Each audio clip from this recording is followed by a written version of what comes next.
ہلالی صاحب میں چاہتی ہوں کہ کچھ کامنٹ ہم اس پہ بھی میں آپ کا لے لوں.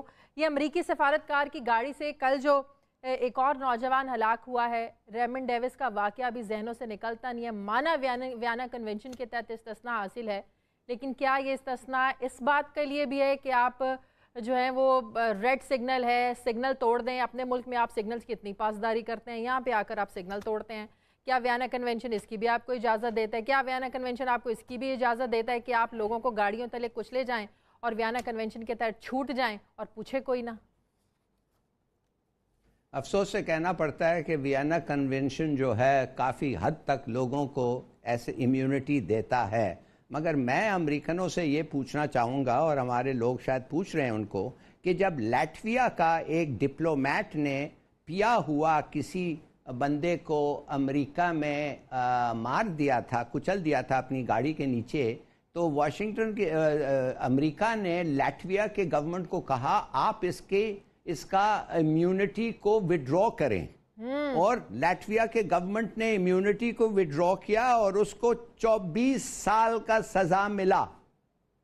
تو کہنے کی بات ہے اگر آپ امریکہ لیٹویا سے یہ پوچھ سکتے ہیں تو کیوں نہیں پاکستان امریکہ سے پوچھ سکتا ہے کہ یہ آدمی کرمنلی نگلیکٹفل تھا، یہ آدمی نے لائٹ توڑا ہے، یہ اور ہماری کوتاہی ایک ضرور یہ ہوئی ہے کہ ہم اس وقت اس کو ٹیسٹ کرواتے ہیں نا کہ یہ پیا ہوا تھا کہ نہیں، فوراً اس کو چھوڑ دیا اس لیے کہ اس کے افسر سب پہنچ گئے. بہرحال کچھ ایسے رپورٹس بھی ہیں کہ ٹیسٹ میں کچھ آیا نہیں، اب واللہ عالم اللہ جانتا ہے کہ وہ رپورٹس چلیے اگر نہیں آیا تو اسی وقت ہمارے آدمیوں سے ٹیسٹ ہونا تھا. بہرحال یور لاسٹ کامنٹ بھٹی صاحب، کلوزنگ دینی ہے پھر مجھے. بھائی بھوکے ننگوں کی کوئی پالیسی ہوتی ہے، بھکاریوں کی کوئی پالیسی ہوتی ہے، فقیروں کی کوئی پالیسی ہوتی ہے، ان کے خلاف آپ ایکشن کریں گے، پھر شہباز شریف، زرداری صاحب اور جنرل پاشا کو ان کو چھڑوا کے ایئرپورٹ جہاز میں بھجوانا پڑے گا. اپنی اوقات میں رہیں اور سلوٹ ماریں، اور کوئی ان سے پیسہ ڈالر شالر مل سکتا ہے تو وہ لیں. شکریہ. ہم نے دیکھا کہ ایک افسوسناک واقعہ پیش آتا ہے. امریکی سفارتکار کی گاڑی نے حملہ کر دیا اس موٹر سائیکل سواروں پر، اور اشارہ توڑتے ہوئے اس نے 2 موٹر سائیکل سواروں کو رون دیا. ہم نے صرف احتجاج کیا، کیا یہ احتجاج انف تھا یا کوئی اور بھی ایکشن لیا جانا چاہیے تھا؟ دیکھیں جی، اس میں 2 پہلو ہیں. پہلی بات یہ ہے کہ وہ اس کو ڈپلومیٹک کمیونٹی کا میں صبح سے سن رہا ہوں، یس ڈپلومیٹک کمیونٹی اس کو حاصل ہے، لیکن ڈپلومیٹک امیونٹی کا یہ مطلب نہیں ہوتا کہ you have a licence to kill. انہوں نے جب بھی انفارچونیٹلی امریکن ڈپلومیٹس کا مائنڈ سیٹ پاکستان میں یہ ہے کہ جب بھی آپ وائلنس دیکھیں گے آپ اسی ملک کے ڈپلومیٹس کی طرف سے وائلنس دیکھیں گے. باقی ہمارے ہاں جتنے مشنز ہیں ان کے ڈپلومیٹس ہمیشہ مہذب رویہ ان کا ہوتا ہے اور وہ ڈسپلن کے اندر رہ کے کام کرتے ہیں. یہ انفارچونیٹلی امریکن سمجھتے ہیں کہ انہوں نے ہمارے حکمرانوں کو خرید لیا ہے اور باقی کیڑے مکوڑے ہیں 22 کروڑ، ان کو جیسے دل ہے رون ڈالو. جب ریمنڈ ڈیوس نے لاہور میں 2 آدمیوں کو قتل کیا تھا اور وہ خود ایک گاڑی میں بیٹھا رہا تھا تو اس کو ریسکیو کرنے کے لیے امریکن کونسلیٹ سے ایک گاڑی آئی تھی، اور اس نے بالکل اسی طرح اس ایس یو وی نے وہاں سے ٹرن لیتے ہوئے ایک موٹر سائیکل سوار کو رون ڈالا، اسے مار دیا اور ریمنڈ ڈیوس کو نکال کے وہ اپنے کونسلیٹ میں لے گیا تھا. اس کا بھی اگر آپ رویہ دیکھیں تو لال ٹریفک لائٹ پہ اس کو رکنا چاہیے. ان کے ملک میں اگر ہمارا پرائم منسٹر جاتا ہے تو جس طریقے سے اس کو جو بے آبرو کرتے ہیں ایئرپورٹ کے اوپر، اور جس طریقے سے قانون کا اس سے عمل کرواتے ہیں کہ ان کی بیلٹ بھی اتروائی، جوتے بھی اتروائے اور ان کی تلاشی لی، لیکن ہمارے پرائم منسٹر نے کوئی امیونٹی نہیں مانگی. ان کے پاس پاسپورٹ بھی ڈپلومیٹک تھا، اس پہ پرائم منسٹر آف پاکستان بھی لکھا ہوا تھا، لیکن ان کے جو اہلکار ہیں ان قانون پہ اس طریقے سے عمل کیا کہ ہمارے پرائم منسٹر کو ایک عام مسافر کا درجہ دیتے ہوئے انہوں نے ہر وہ طریقہ استعمال کیا جو وہ ایک عام مسافر سے کرتے ہیں. لیکن ہماری حکومت کا اتنا معذرت خانہ رویہ ہوتا ہے کہ اب اس نے ہمارے ان 2 لڑکوں کو مارا جن میں سے ایک کی ڈیتھ ہو گئی، ٹریفک ڈسپلن وائلیٹ کیا، اوور سپیڈنگ کی، لال اشارے پہ وہ نہیں رکا. लेकिन हमारी पुलिस ने उसका कार्ड देखते ही जनरल साहब आपसे यही मैं जानना चाह रहा हूँ, जिस तरह से आपने रेमंड डेविस के वाक़े का जिक्र किया, फिर वजीर आज़म की जो तलाशी ली गई, हमने देखा सर शर्म से झुकता है हमारा। क्या हमें इतनी इखलाकी जरूरत नहीं हमारे वजारत खारजा में कि हम उनसे एटलीस्ट एक वजाहत ही तलब कर सकें या मामला उसकी तहकीक की जा सके? देखिए जी, वजारत खारजा की हुकूमत की है ना, तो वो डॉक्टर फैसल आपको क्या जवाब देंगे? वो इसी हुकूमत के मातहत ऑफिसर हैं, उन्होंने उसी पॉलिसी पे अमल करना है जो पॉलिसी हमारी हुकूमत ने बनाई हुई है। अब अगर ये बात है तो क्या हमारी पुलिस को कवानीन का इल्म नहीं है? क्या ये उसको अपनी कस्टडी में लेकर उसका बयान लेकर तमाम एफआईआर दर्ज करके और पूरी कार्रवाई करने के बाद उसको जाने देते? अगर उसको डिप्लोमेटिक इम्यूनिटी थी, फिर फॉरेन ऑफिस को इतला करते और फॉरेन ऑफिस इनके एम्बेसी को कॉल करके फिर बताता कि आपका अफसर इस जुर्म का मुर्तकिब हुआ है और उसको अब आप यहाँ से आकर ले जाएं। लेकिन उन्होंने भी खुद ब खुद उसको जाने दिया। तो ये हमारा वो मौजरत खाना रवैया है जिसके ऊपर, और अब होना क्या है, डिप्लोमेटिक इम्यूनिटी उसको हासिल है, नो डाउट।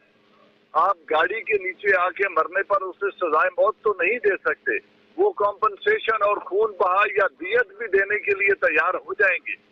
लेकिन आपके जो इज्जत नफ्स है शहरियों की और जो बेईमाना रवैया उस डिप्लोमेट ने इख्तियार किया, उसको कौन रोकेगा? तो मैं समझता हूं कि उसको इस वक्त उसके खिलाफ ये कानूनी कार्रवाई होने के बाद उसको डिप्लोमेटिक इम्यूनिटी यकीनन हासिल है, लेकिन तमाम तर कॉम्पनसेशन लेने के बाद इस तरह के गैर मुहज़्ज़ब डिप्लोमेट को मुल्क से वापस निकाल देना चाहिए और उसको वापस भेजना चाहिए पाकिस्तान से। तो सर इसको पाकिस्तान के कानून के तहत सजा मिल सकती है कोई, आप समझते हैं? पाकिस्तान देखें ना, डिप्लोमेटिक इम्यूनिटी की हम बात कर रहे हैं, आप इसे अरेस्ट नहीं कर सकते, गिरफ्तार नहीं कर सकते, उसने अपने जुर्म का एतराफ कर लिया है। अब रह गया बाकी कि जो हादसे में आदमी मारा जाता है उस पे लापरवाही का कानून लागू होता है, लेकिन उसकी जो सजा है उसको यकीनन आप जेल नहीं कर सकते और उसको सजाए मौत वगैरह या लंबी उम्र की कैद नहीं आप उसको दे सकते। वहाँ डिप्लोमेटिक इम्यूनिटी आपके रास्ते में रुकावट बनेगी। लेकिन जो बाकी जिस कार्रवाई की मैं बात कर रहा हूँ कि उसके खिलाफ केस चल सकता है, सजा होने के बाद उनका जो पार्टी के साथ दियत देने का मामला है वो उनको देना पड़ेगा, खून बहा देना पड़ेगा, उनको कॉम्पनसेट करना पड़ेगा, जो नुकसान हुआ है उसकी कॉम्पनसेशन देनी पड़ेगी।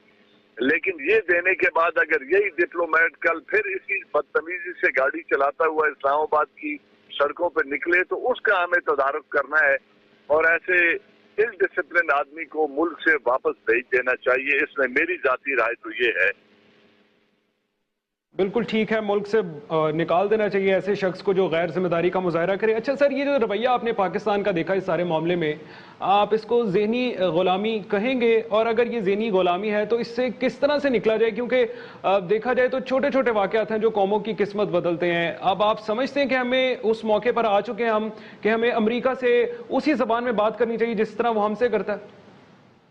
देखिए ना जी, मैं इसको बिल्कुल एक आम पाकिस्तानी की हैसियत से, एक एनालिस्ट की हैसियत से यूं देखता हूं कि अगर मेरे मुल्क का वजीर आजम जाता है तो उनको भी डिप्लोमेटिक इम्यूनिटी हासिल है, उनका भी इज्जत और वकार है, उनके पासपोर्ट के ऊपर भी लिखा हुआ है कि he is a diplomat and he is a prime minister of Pakistan. अगर वो प्राइवेट विजिट पर भी जाते हैं तो उनका सिर्फ एक सिक्योरिटी पे चेक करने वाला एयरपोर्ट पे आदमी उनके जूते भी उतरवा लेता है, बेल्ट भी उतरवाता है और उनकी मुकम्मल सर्च और तलाशी भी ली जाती है। वहां पे कोई कानून उनके आड़े नहीं आता, वो अपने मुल्क का कानून पूरी तरीके से उन्होंने लागू किया, ये जानते हुए कि ये शख्स पाकिस्तान का प्राइम मिनिस्टर है, बेशक वो प्राइवेट विजिट पे हो। अब यहाँ जो डिप्लोमेट गाड़ी चला रहा है वो प्राइवेट गाड़ी चला रहा है, उसको नंबर डिप्लोमेटिक प्लेट नहीं लगी हुई, उसको इस्लामाबाद का नंबर लगा हुआ है। तो उस शख्स के खिलाफ कानूनी कार्रवाई करना है, इस गाड़ी को बंद कर लेना या इस आदमी को रोक के उस वक्त तक रखना जब तक फॉरेन ऑफिस क्लियरेंस नहीं देता, तो ये हमारी पुलिस को करना चाहिए था। अब जब कर चुके हैं तो सर तो अगर आप समझते हैं कि अगर पुलिस कार्रवाई करती अपनी तो हमारे अमेरिका के साथ ताल्लुकात बिगड़ते?